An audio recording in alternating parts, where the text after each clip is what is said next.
मित्रों, आज सभी का भारतीय जनता पार्टी की प्रेस वार्ता में मनपूर्वक स्वागत है।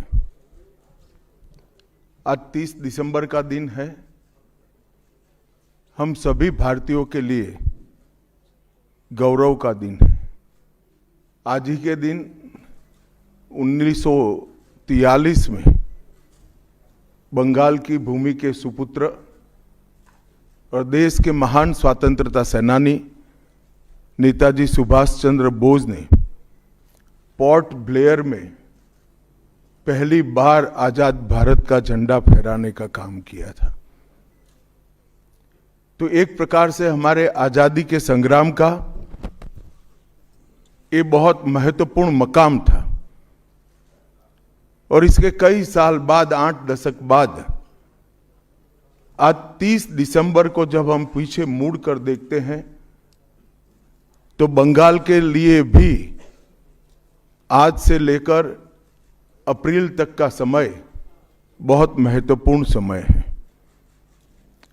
अप्रैल में बंगाल में विधानसभा के चुनाव होने जा रहे हैं। भय, भ्रष्टाचार, कुशासन और घुसपैठ की जगह विरासत, विकास और गरीब कल्याण की एक मजबूत सरकार बनाने का बंगाल की जनता का संकल्प बंगाल में जहां पर भी जाते हैं वहां दिखाई पड़ता है। तृणमूल कांग्रेस के 15 साल के शासन में भय, भ्रष्टाचार और कुशासन और विशेषकर घुसपैठ से बंगाल की जनता चिंतित भी है, भयभीत भी है और आशंकित भी है।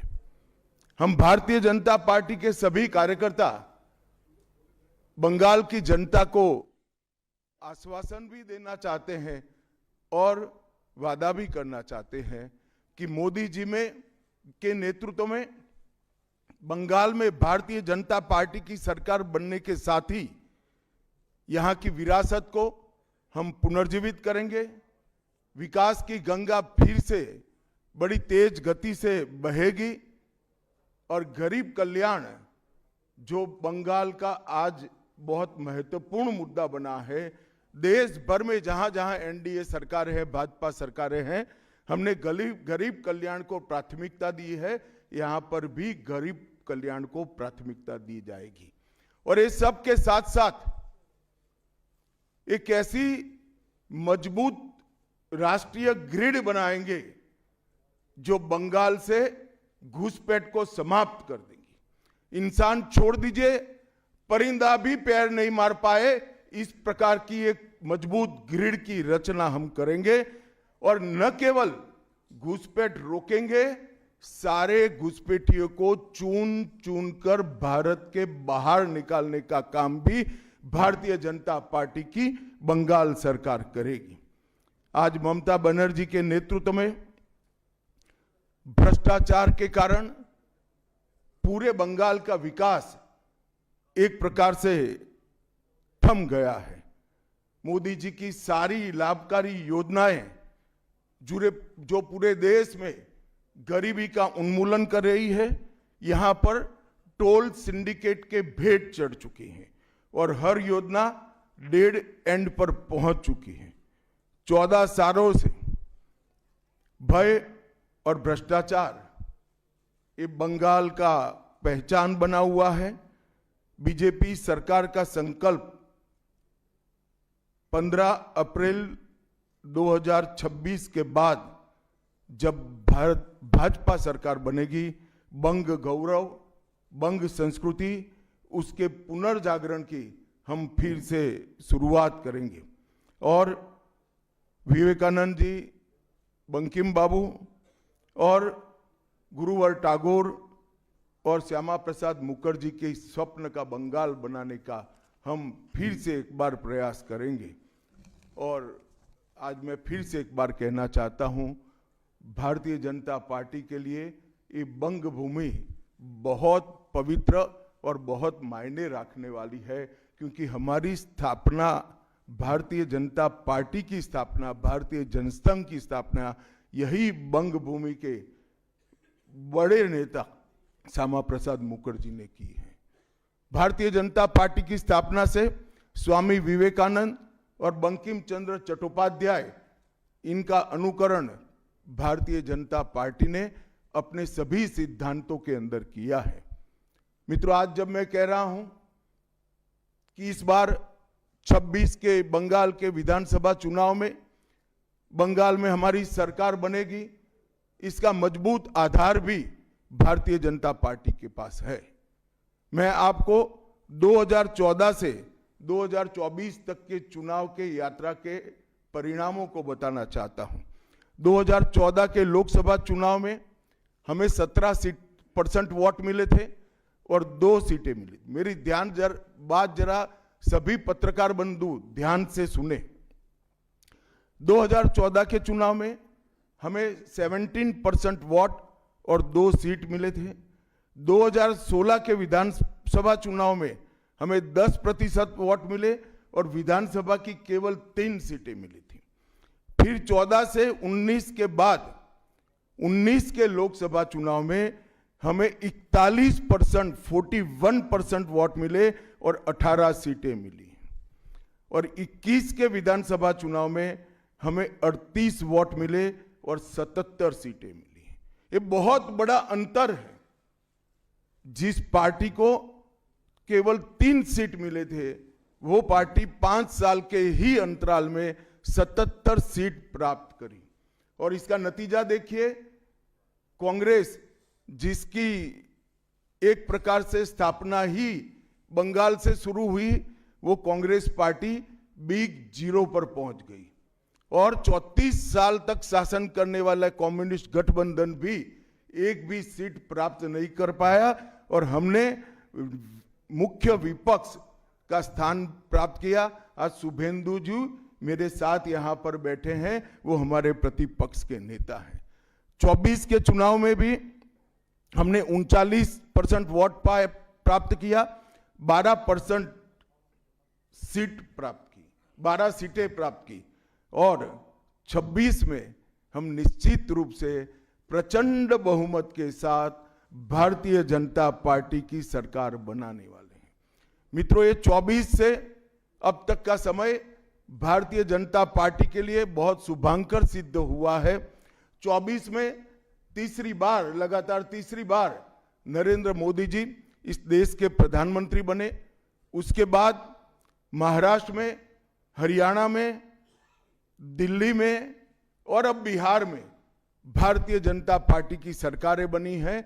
24 के चुनाव में उड़ीसा और आंध्र प्रदेश में भी पूर्ण बहुमत की भाजपा की और एनडीए की सरकार बनी है। मुझे पूरा भरोसा है कि 2026 में बंगाल में 2/3 बहुमत के साथ भारतीय जनता पार्टी की सरकार बनेगी। ये बंगाल की जनता तय कर बैठी है। मित्रों, जहां पर भी बंगाल में जाते हैं, पूरे बंगाल की जनता घुसपैठियों से त्रस्त है। क्या कोई राज्य सरकार ऐसी हो सकती है जो घुसपैठियों की पनाहगाह अपने राज्य को बना दे? राष्ट्रीय सुरक्षा पर कितना बड़ा खतरा है, इसका जवाब बंगाल की मुख्यमंत्री ने बंगाल के चुनाव में दे। घुसपैठ रोकने के लिए उनके पास क्या योजना है? आर्टिकल 370 हटता है, वो विरोध करती है। सीएए लाकर बंगाल के शरणार्थियों को नागरिकता देने का हम कार्यक्रम करते हैं, वो विरोध करती हैं। और वो ठीकरा फोड़ते हैं कि बीएसएफ है, वो रोक नहीं रही है। ममता जी, मैं आज आपको इस सार्वजनिक प्रेस वार्ता में पूछना चाहता हूं कि कौन सी सरकार है बांग्लादेश की पूरी सीमा पर जो वाड़बंदी करने के लिए, बॉर्डर पर फेंसिंग करने के लिए जमीन नहीं देती है? अगर आप जवाब न दे पाए तो मैं ही देता हूं। आपकी ही सरकार है जो जमीन नहीं देती है, जिसके कारण फेंसिंग का काम समाप्त नहीं होता है। फिर भी भौगोलिक रूप से कठिन सीमा पर से कोई घुस कर आता है तो कहां जाता है? सबसे पहले सबसे पहले बंगाल के गांव में जाता है। आपका पटवारी क्या कर रहा है, आपका थाना क्या कर रहा है, क्यों इसको अरेस्ट नहीं किया जाता, क्यों उस पर केस दर्ज नहीं होता, क्यों इसको वापस भेजा नहीं जाता? जवाब है क्या आपके पास? क्या बंगाल की मुख्यमंत्री जवाब दे सकती है कि असम में घुसपैठ क्यों बंद हो गई, त्रिपुरा में घुसपैठ क्यों बंद हो गई, गुजरात और राजस्थान की बॉर्डर पर घुसपैठ क्यों नहीं होती है, पंजाब की बॉर्डर पर घुसपैठ क्यों नहीं होती है, कश्मीर की बॉर्डर पर घुसपैठ क्यों नहीं होती है, सिर्फ बंगाल में क्यों होती है? क्योंकि आपकी निगहबानी में घुसपैठ कराई जाती है और बंगाल को धीरे धीरे डेमोग्राफी चेंज कर कर आप आपकी वोट बैंक को पुख्ता करनी चाहती है। मगर ये लंबा नहीं चलेगा। बंगाल की जनता अब जान गई है और इसके खिलाफ लामबंद भी हो रही है। और मुझे मालूम है अगला चुनाव घुसपैठियों को निकालने के मुद्दे पर और घुसपैठ रोकने के मुद्दे पर लड़े जाना वाला है, क्योंकि न केवल ये बंगाल का अब मामला रहा है। मैं आज बंगाल की जनता को इस प्रेस वार्ता के माध्यम से बताने आया हूं कि बंगाल की बॉर्डर से हो रही घुसपैठ सिर्फ बंगाल का मामला नहीं रहा है, अब ये राष्ट्रीय सुरक्षा का मामला है। देश की संस्कृति को बचाना है, देश की सुरक्षा को सुनिश्चित करना है, तो बंगाल की बॉर्डर सील कर दे, ऐसी देशभक्त सरकार यहां लानी पड़ेगी जो ममता बनर्जी नहीं कर सकती, केवल और केवल भारतीय जनता पार्टी कर सकती है। घुसपैठ के अलावे भ्रष्टाचार से पूरी बंगाल की जनता त्रस्त है।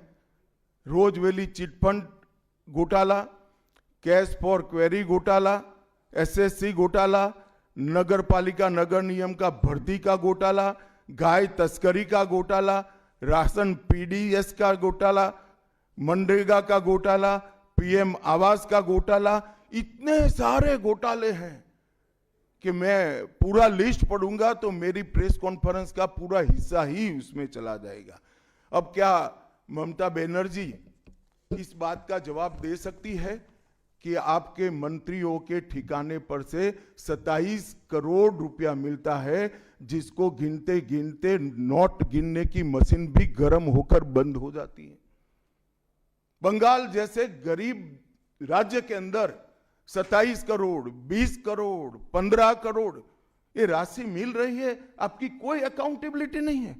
पार्थो चैटर्जी जेल में जाते हैं, ज्योति प्रिय मलिक जेल में जाते हैं, अनुव्रत मंडल जेल में जाते हैं, जीवन कृष्ण शाह जेल में जाते हैं, माणिक भट्टाचार्य जेल में जाते हैं, चंद्रनाथ सिन्हा जेल में जाते हैं, परेश पाल जेल में जाते हैं, कुंतल घोष जेल में जाते हैं, फिरहाद हकीम वो भी आरोपी बनाए जाते हैं, शोभन चैटर्जी आरोपी बनाए जाते हैं, कुणाल घोष 3 साल जेल में रहकर आते हैं, और आप कहती है कि भ्रष्टाचार नहीं हो गया, हो रहा है।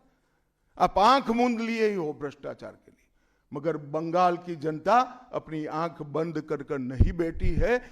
गरीब बंगाल की जनता के अधिकार का पैसा आपकी कैडर की भेंट चढ़ रहा है, आपको इसको जवाब देना पड़ेगा। महिलाओं की सुरक्षा एक बहुत बड़ा मुद्दा बना है और अधिकृत रूप से कहा जाता है कि महिलाएं 7 बजे के बाद अपने हॉस्टल और घर से न निकले। हम कौन से जमाने में जी रहे, मुगल काल में जी रहे हैं क्या? ममता जी, ये आजाद भारत, यहां माताओं बहनों को पूरा दिन जब इनकी मर्जी हो, जब इनको काम हो, घर के बाहर निकलने की सुरक्षा प्रदान करना ये हमारा संवैधानिक दायित्व है, जो देने में आपकी सरकार विफल गई है। आरजी कर मेडिकल कॉलेज का मामला हो, संदेश खाली का मामला हो, दुर्गापुर मेडिकल कॉलेज का मामला हो, साउथ कॉलेज लॉ कॉलेज का मामला हो, हर जगह बेटियां असुरक्षित हैं और ढेर सारे लोग और ढेर सारी माताएं बहनें ये अत्याचार से तंग आ चुकी है, असुरक्षा से तंग आ चुकी है। वो भी राह देख रही है कि कब वोट देने का अधिकार आए और हम इन निकम्मी तृणमूल कांग्रेस की सरकार को हटा दें। सांप्रदायिक तुष्टीकरण को इस राज्य सरकार ने अपनी नीति के रूप में स्वीकार कर लिया है। अब मरहम लगाने का प्रयास हो रहा है, मैं सुबह से देख रहा हूं, मगर अब मरहम लगाने से कुछ नहीं होता है। हृदय पर, बंगाल की हिंदुओं के हृदय पर घाव इतना गहरा बैठ गया है कि कोई मरहम काम नहीं आएगा। अब आपका जाने का समय तय हो गया है। यहां तक इंतहा कर दी, यहां तक कि पार्लियामेंट में वंदे मातरम पर चर्चा होती है। बंकिम बाबू ने रचे हुए वंदे मातरम पर चर्चा हुई, जो गीत पूरे हमारे आजादी के आंदोलन का प्रेरणा गीत बना, वो वंदे मातरम की चर्चा का तृणमूल कांग्रेस विरोध कर रही है, क्योंकि उनकी वोट बैंक इससे नाराज हो रही है। ये बंगाल की जनता कभी सहन नहीं करेगी। एक जमाना था मित्रों कि भारत के जीडीपी में बंगाल का योगदान 10.5% था और तीसरे नंबर पर था। जीडीपी में योगदान की दृष्टि से हमारा बंगाल तीसरे नंबर पर था। तीसरे नंबर पर से सरक कर ये 49 साल में वो 22वें नंबर पर आ गया। अब नीचे कोई जगह ही नहीं बची। बंगाल का इतना आर्थिक पतन कभी नहीं हुआ है।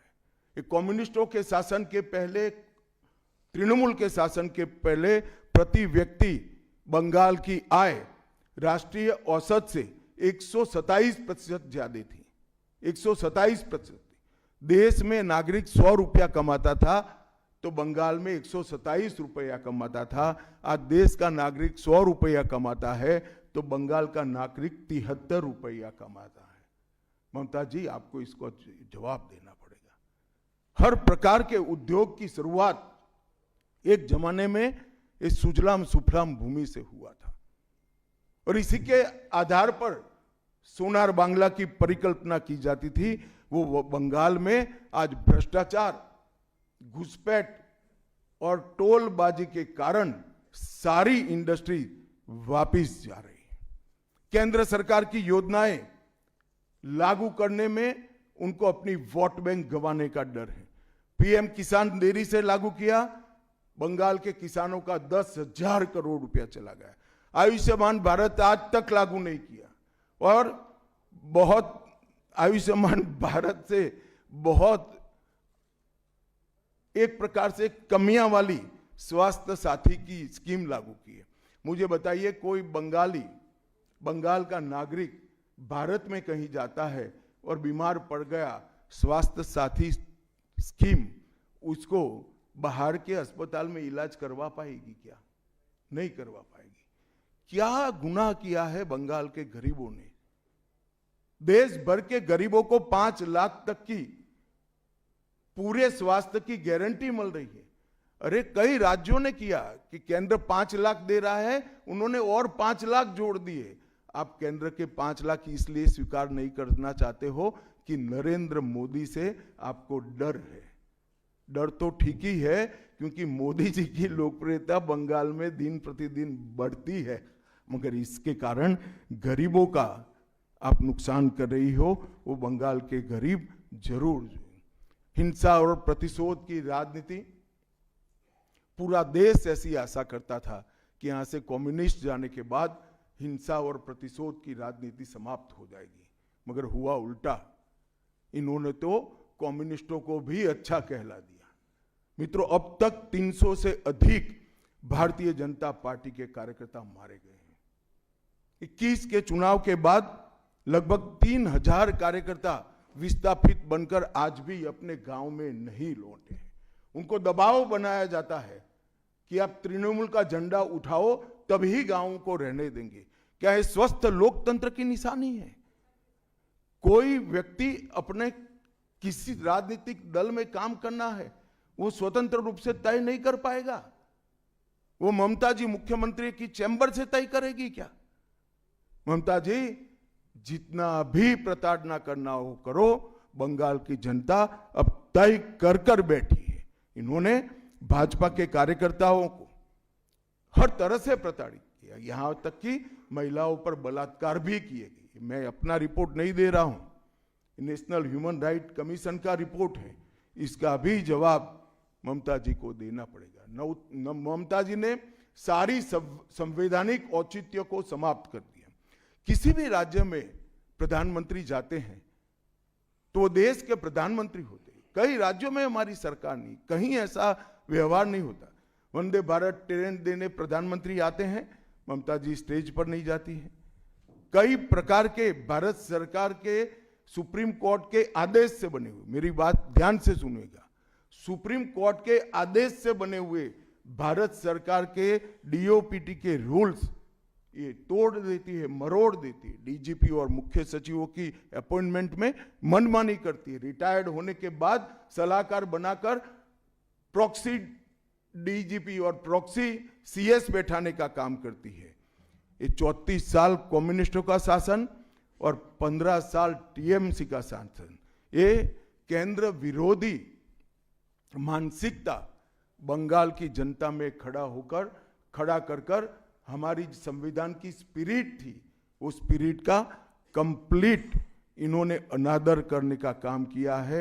ममता बनर्जी के शासन में सिंडिकेट, तोलबाजी, कट मनी, न केवल वो सिस्टम को बढ़ावा दिया है, यहाँ कमाई करने का अधिकार एक ही व्यक्ति को है, भाईपो को है, और किसी को कमाई करने का अधिकार नहीं है। सब में हिस्सेदारी देनी पड़ती है। बंगाल एक जमाने में सब बात में सबसे पहले था। सबसे पहला मोटर कारखाना पश्चिम बंगाल में लगा। सबसे पहला पावर प्लांट 1887 में बंगाल में लगा। सबसे पहली कोयलरी बंगाल में आई। सबसे पहला स्टील प्लांट बंगाल में लगा। देश की सबसे पहली हाई राइज बिल्डिंग बंगाल में बनी। देश की सबसे पहली जूट मिल बंगाल में बनी। देश की पहली मेट्रो ट्रेन बंगाल में आई। एक ही शहर में 2 पोर्ट एक ही जगह है, बंगाल में है। और देश की सबसे पहली आधुनिक यूनिवर्सिटी कलकत्ता यूनिवर्सिटी भी बंगाल में बनी। और विश्व प्रसिद्ध विश्व भारती यूनिवर्सिटी भी, जिसने भारतीय शिक्षा के कंसेप्ट को जमीन पर उतारा, वो भी बंगाल में बनी। मगर ममता जी, आप गौरव मत करिएगा, इसमें से कुछ आपके समय में नहीं हुआ है। ये जो करने वाले थे, उनके पूरे रिदम को, इनकी लय को, बंगाल की विकास की गति को तोड़ने का आप काम करें। बंगाल आज इंडस्ट्रियल रूप से कंप्लीटली बर्बाद हो चुका है, और ये आपके शासन में ही हुआ है। आधा अधूरा तो कम्युनिस्ट बेचारे कर गए थे, आपने तो पूरा ही समाप्त कर दिया। सिंडिकेट राज, तालेबाजी, शत्रुतापूर्ण माहौल, इसके कारण 2011 से 25 के बीच में 7000 से ज्यादा कंपनियां बंगाल छोड़कर बंगाल के बाहर चली गई। और मित्रों, ये बहुत बड़ा सेटबैक बंगाल के आर्थिक विकास के लिए है। मित्रों, बंगाल स्वामी विवेकानंद, बंकिम चंद्र चट्टोपाध्याय, शरद चट्टोपाध्याय, महर्षि अरविंद, ईश्वर चंद्र विद्यासागर और कवि गुरु टैगोर जैसे महापुरुषों की धरती है। यही धरती पर नेताजी सुभाष चंद्र बोस, अमर शहीद खुदीराम बोस, वाघा जतीन, रविंद्रनाथ सन्याय, रास बिहारी बोस, मास्टर सुरेश सेन, प्रफुल्ल चाकी, वीणा दास, कल्पना दत्त, ये सभी ने देश की आज़ादी के लिए आह्लेख जगाया था। यहीं पर कई सारे फिल्मकार मिले, संगीतकार मिले, चित्रकार मिले। इस भूमि ने कई सारे दुनिया को प्रभावित करने वाले संत भी दिए। वो बंगाल आज ऐसे कगार पर पहुंच गया है कि अगर एक घुसपैठ की बयार रोकी नहीं गई तो बंगाल का अस्तित्व भी खतरे में है। ऐसा स्पष्ट रूप से समाज जीवन को जानने वाले सभी लोग मानते हैं। और अंत में मैं बंगाल की जनता को फिर से एक बार कहना चाहता हूं कि बंगाल के अस्तित्व पर तो घुसपैठिया संकट है ही है, बंगाल की संस्कृति पर एक घुसपैठिया संकट है ही है, परंतु अब ये संकट केवल बंगाल तक सीमित नहीं रहा है, पूरे देश तक ये संकट आगे बढ़ गया है। मेरा आप सभी से करबद्ध निवेदन है, आपने लंबे समय तक कांग्रेस को मौका दिया, 34 साल तक कम्युनिस्ट पार्टी को मौका दिया, 15 साल तक ममता बनर्जी को मौका दिया। इनका ट्रैक रिकॉर्ड नीचे नीचे नीचे गिराने का है। अब इससे नीचे कोई जगह नहीं बची है। और भारतीय जनता पार्टी का रिकॉर्ड है, जहां भारतीय जनता पार्टी की सरकारें आई वो राज्य बीमारू राज्यों में से समृद्ध राज्य बनने की कगार में आगे बढ़े हैं। पूरा देश मोदी जी के नेतृत्व में आगे बढ़ रहा है। पूरा देश मोदी जी के नेतृत्व में सुरक्षित हो रहा है। पूरे देश में भारत की संस्कृति, भारत के धर्म, भारत की भाषाएं मोदी जी के नेतृत्व में आगे बढ़ रही है, फल फूल रही है। बंगाल की जनता को मैं विनती करता हूं कि मोदी जी के नेतृत्व में पूर्ण बहुमत की, प्रचंड बहुमत की एक भारतीय जनता पार्टी की सरकार बनाइए। हम कवि गुरु की कल्पना का, विवेकानंद की कल्पना का, बंकिम बाबू की कल्पना का बंगाल बनाएंगे, सोनार बांग्ला बनाएंगे और निश्चित रूप से काम भारतीय जनता पार्टी की सरकार ही कर सकती है, ऐसा मेरा विश्वास है। तो फिर से एक बार समग्र बंगाल की जनता को करबद्ध निवेदन मैं करना चाहता हूं कि बंगाल में हमें पूर्ण बहुमत दीजिए। बंगाल और पूरी भारत को सुरक्षित करने के लिए ये चुनाव में बाकी सारी चीजें छोड़कर भारतीय जनता पार्टी को जिताने का काम करिए। धन्यवाद। कौन बोलते जाओ नाम भाई? आनंद कोई जल्दबाजी मत करना, मैं समय लेकर आया हूं, आराम से बात करूंगा। राजू चक्रवर्ती वर्तमान।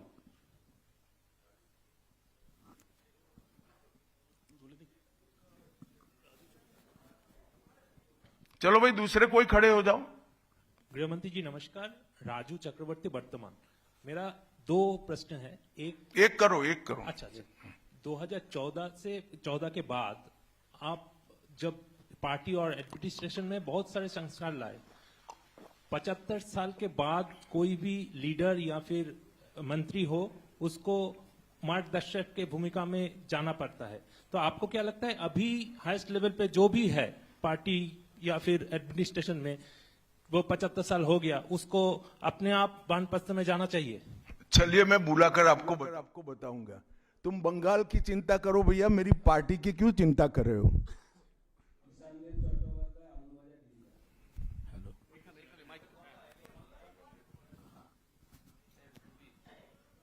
Amit ji, there is anxiety among the Motua communities regarding the papers and documents to be produced in the SIR process. And would you like to consider anything so that they can get rid of their anxiety? मतुआओं को डरने की कोई जरूरत नहीं है। ये Bharatiya Janata party का वादा है।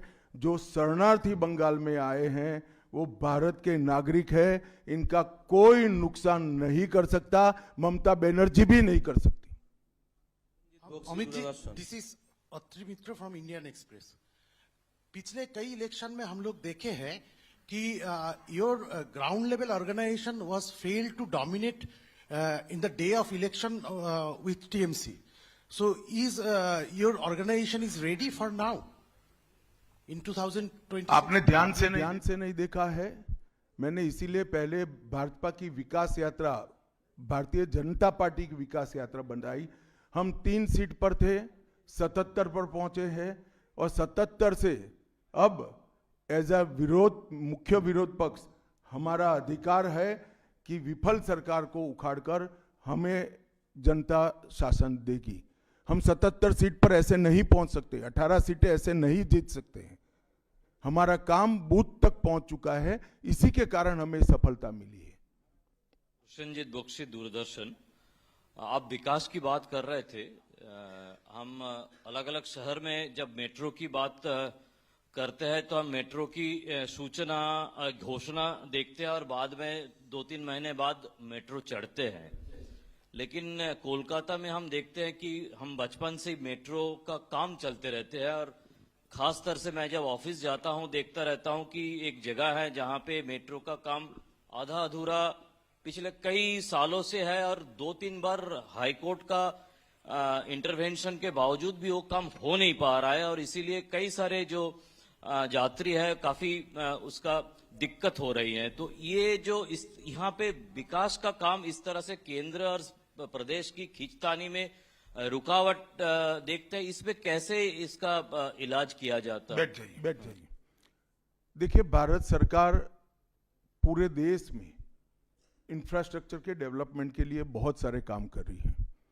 अगर भारत सरकार का पक्षपाती कामकाज का तरीका होता तो वो तमिलनाडु को भी अप्लाई हो सकता था, तेलंगाना को भी अप्लाई हो सकता था और हर राज्य को अप्लाई हो सकता था। सभी जगह इंफ्रास्ट्रक्चर के काम अच्छे चल रहे हैं। सिर्फ बंगाल में तकलीफ क्यों आ रही है? क्योंकि मेट्रो हवा में नहीं चल सकता, भूमि चाहिए। भूमि पर जो एंक्रोचमेंट है वो खाली कराने का काम राज्य सरकार का है। यहां भारत सरकार जो भी योजना लाए इसका विरोध करना, ये मानसिकता से सरकार चल रही है, जो बंगाल का भी भला नहीं कर रही है, देश का भी भला कर रही है। क्यों तमिलनाडु की मेट्रो में प्रॉब्लम नहीं हो रहा है? क्यों तेलंगाना की मेट्रो में प्रॉब्लम नहीं हो रहा है? यूपी में लखनऊ में मेट्रो तब लगी जब अखिलेश जी मुख्यमंत्री थे, वहां पर भी प्रॉब्लम नहीं हुआ। मेरा तो आपसे आग्रह है, इतने अभ्यासु पत्रकार हो, कुछ पत्रकारों का संघ बनाकर इसके डेप्थ में जाकर व्हाइट पेपर बाहर निकालो कि सारी योजनाएं क्यों अटक गई है, तो आपको मूल कारण मालूम पड़ जाएगा। एबीपी।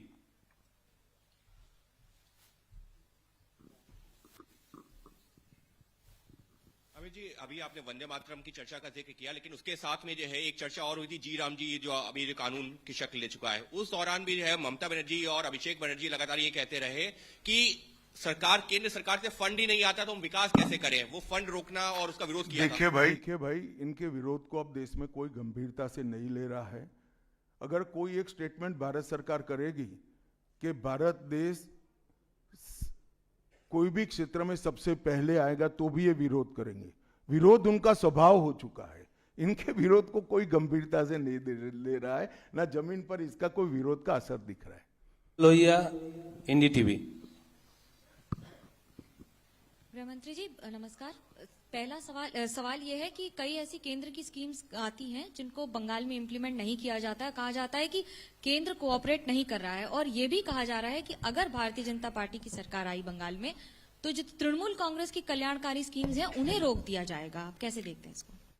देखिए, मैं बंगाल की जनता को यह अपप्रचार चल रहा है, इससे स्पष्ट रूप से भारतीय जनता पार्टी की ओर से कहना चाहता हूं कि भारतीय जनता पार्टी की सरकार बनने के बाद अभी की जो सरकार जो स्कीमों के नाम से जो कुछ भी चला रही है, एक भी स्कीम बंद नहीं होगा और हमारे घोषणा पत्र में हम जितने भी स्कीमें करेंगे उसको जमीन पर उतारेंगे। ये हमारा रिकॉर्ड है, ट्रैक रिकॉर्ड है, देश भर में। उज्जवल राय, एएनआई। सर, आपने सबसे पहले ही घुसपैठियों की बात की है, जो सबसे बड़ा मुद्दा देश के लिए भी है और खासकर पश्चिम बंगाल जिस तरह से बांग्लादेश का अभी मौजूदा हालात है उसको देखते हुए। लेकिन जो सवाल आपने किया है उस पे प्रतिक्रिया ये मिलती है कि बीएसएफ तो केंद्र के अधीन है, आखिर ये विरोधाभास तुम कहां भाभी जी को याद करते थे? मैंने पहले ही जवाब दे दिया। बीएसएफ जब तक फेंसिंग नहीं होती है तब तक बीएसएफ सुरक्षा नहीं कर सकती है। बीएसएफ को भूमि देनी पड़ेगी फेंसिंग के लिए भारत सरकार को। मेरे स्तर पर मैंने 7 पत्र लिखे ममता बनर्जी को। ये 6 साल के अंदर 3 बार गृह सचिव यहां आकर मीटिंग कर गए चीफ सेक्रेटरी से। मैं पूछना चाहता हूं तृणमूल कांग्रेस की सरकार को, जमीन देने में क्या डर है? कि आपकी कोई रिस्पॉन्सिबिलिटी नहीं है या आप घुसपैठ होने देना चाहते हो? और फिर भी नदी नाले जंगल कहीं से कोई घुसपैठिया आ जाता है, कहां आता है? सबसे पहले गांव के थाने और पटवारी के बगैर कोई रह सकता है? इसके डॉक्यूमेंट कौन बना रहा है? बंगाल सरकार बना रही है। देश भर से जो घुसपैठिए पकड़े जा रहे हैं, इनके पास से बंगाल के डॉक्यूमेंट, फर्जी डॉक्यूमेंट पकड़े जाते हैं। उन्होंने घुसपैठियों को अपनी वोट बैंक मजबूत करने के लिए राज्य सरकार की नीति के रूप में स्वीकार कर लिया है। इसलिए मैं कहता हूं कि तृणमूल कांग्रेस घुसपैठ नहीं रोक सकती। बंगाल की डेमोग्राफी खतरनाक तरीके से बदल रही है और आने वाला समय बहुत चिंताजनक है। 2024 के चुनाव से पहले बंगाल में मंदिर मस्जिद की राजनीति शुरू हुई है। आपको पता होगा मुर्शिदाबाद में बाबरी मस्जिद का। एक मिनट, मंदिर और मस्जिद दोनों की राजनीति कौन कर रहा है? एक तृणमूल से निकले हुए एमएलए कर रहे हैं और एक तृणमूल कांग्रेस कर रही है। तो सवाल का एड्रेस गलत है, सवाल तो सही है। निर्माण से बंगाल और भारत में शांति का माहौल बिगड़ सकता है। देखिए, चुनाव के वक्त ये सब करने की परंपरा कितनी उचित है वो बंगाल की जनता को तय करना पड़ेगा, मगर मुद्दा यहां तक सीमित नहीं हुआ है।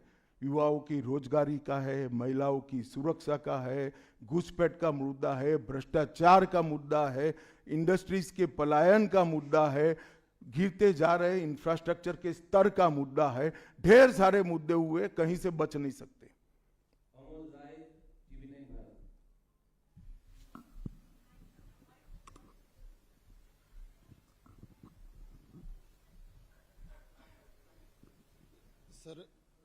सर मेरा एक प्रश्न ये है कि आज ममता बनर्जी लगातार 2 दिनों से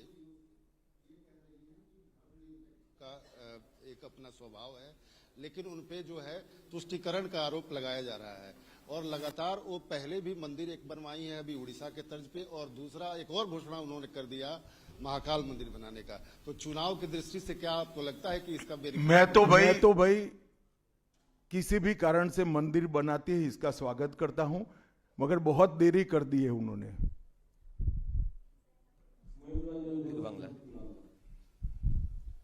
अमित जी, एक सवाल बार बार एक नैरेटिव फैला जाता है टीएमसी और लेफ्ट के तरफ से कि बंगाल में जितना भी काम कर ले बीजेपी कार्यकर्ता, ऊपर कुछ सेटिंग वगैरह है तो अमित शाह जी और नरेंद्र मोदी जीतना नहीं चाहते। आज पूछता है बंगाल, जवाब चाहे बांग्ला, आप लोग बंगाल को जीतना चाहते हैं? कितना सीरियस है सेंट्रल बीजेपी?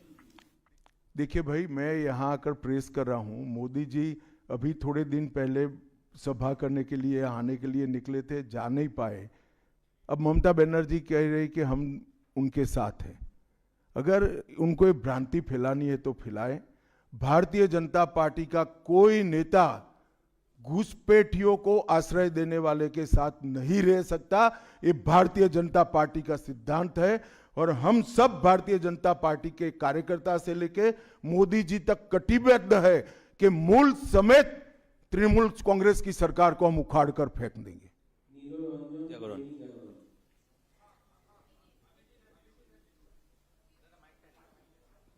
जी मैं यहाँ, ये अभी आप कह रहे थे कि 3000 जो हैं भाजपा के कार्यकर्ता जो हैं घर छोड़कर भागना पड़ा उनको इलेक्शन के कारण, 300 की हत्या भी हुई है।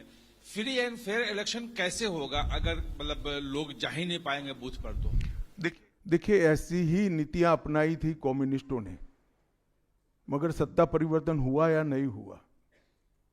ऐसी ही नीतियां अपनाई थी उत्तर प्रदेश में समाजवादी पार्टी ने, सत्ता परिवर्तन हुआ या नहीं हुआ। लोकतंत्र में जनता महान होती है और जनता जब तय कर सकती है, कर लेती है, किसी भी तानाशाह का कुछ नहीं चलता। CNN News 18. So there has been a huge attack by the Trinamool leaders that the election commission is BJP commission. That's what they say, and whatever deletion is taking place, that is at the behest of BJP. So how do you react to that, sir? देखिए, ममता जी के पास से और कोई अपेक्षा रख नहीं सकते। उनके खिलाफ जजमेंट आएगा तो जुडिशरी बीजेपी की है, इलेक्शन कमीशन घुसपैठिया हटाएगा, एसआईआर लाएगा तो इलेक्शन कमीशन बीजेपी का है। वो हारने के बाद शायद ऐसा कही कि मेरे कार्यकर्ता ही बीजेपी में चले गए।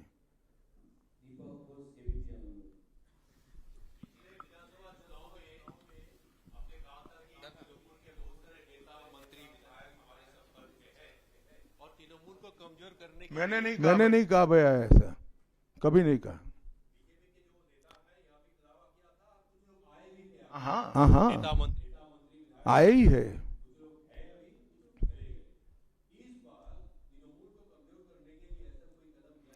तृणमूल को कम, अरे सुनिए ना, सुनिए, समझ गया मैं आपका सवाल। तृणमूल को कमजोर करने की भारतीय जनता पार्टी को कोई जरूरत इसलिए नहीं है कि तृणमूल अपने अव्यवस्थाओं के कारण, अपने कामों के कारण जनता के बीच में कमजोर हो चुकी है। बांग्ला। अमित जी नमस्ते। PMLA, prevention of money laundering act, हम जानते हैं हमारा देश का काफी कड़ा एक आइन है, जिस आइन के दौरान अरविंद केजरीवाल जी तिहाड़ जेल चला गया, हेमंत सोरेन जेल चला गया। लेकिन यहाँ वेस्ट बंगाल में ईडी कलकत्ता हाईकोर्ट में रिपोर्ट दिया है, एक कंपनी है लीप्स एंड बाउंस जिसका 150 करोड़ रुपया सीज्ड हुआ है, लेकिन उसका मालिक अभी तक अरेस्ट नहीं हुआ। उसका नाम है अभिषेक बैनर्जी, एमसीएमपी, आप जानती है। इसीलिए सेटिंग्स वगैरह ये जो लोग प्रश्न कर रहे हैं, इसीलिए सेटिंग्स वगैरह ये हवा उठ रहे हैं, नैरेटिव्स उठ रहे हैं। बीजेपी का जो लोअर लेवल का नेता भी है वो भी पूछ रहे हैं कि क्यों अभिषेक बैनर्जी अरेस्ट नहीं हुआ, उसका कंपनी का 150 करोड़ रुपया सीज्ड हुआ फिर भी अरेस्ट नहीं हुआ। बीजेपी के लोअर लेवल के नेता का मुझ पर छोड़ दीजिए, बाकी भारतीय जनता पार्टी किसी भी एजेंसी के काम में दखल नहीं देती है। एजेंसी जो न्यायिक काम होगा वो जरूर करेगी, किसी से डरेगी भी नहीं, किसी को बचाएगी भी नहीं। G24।